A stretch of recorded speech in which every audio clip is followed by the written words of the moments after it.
It's the end of January, which means I have to rank all three of the January 2024 releases that I saw from the worst to the best. And coming in at last place is Night Swim.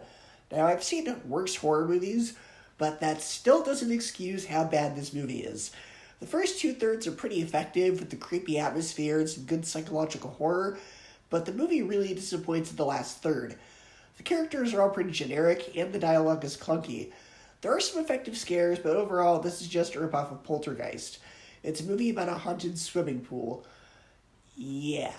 Someone wrote this stupid idea, pitched this stupid idea, and someone else decided it was good enough to fund this stupid idea. It's a stupid idea with stupid execution that sinks to the bottom. Number 2, Mean Girls. The original Mean Girls was one of those movies that was lightning in a bottle, that had just the right cast and the right script, and it became one of the most iconic movies of the 2000s. Now, on one hand, I can see why they tried to do it again.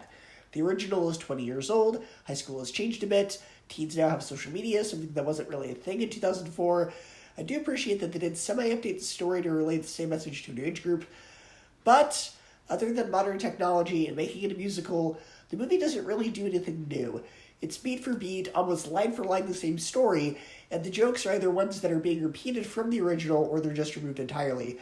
Now, Andrea Rice is much more believable in the lead role than Lindsay Lohan. She brings kind of an innocence and naivete to it.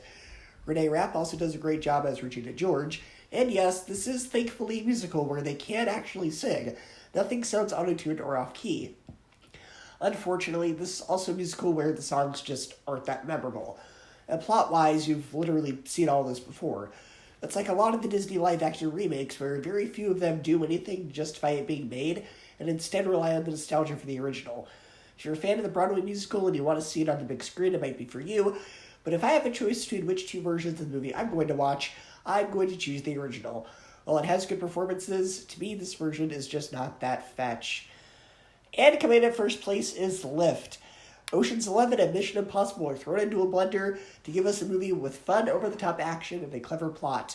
I thought this movie was pretty enjoyable and fun. It has a good cast, it has a clever premise about trying to pull off a heist on a plane, and it's got some exciting moments with quick pacing.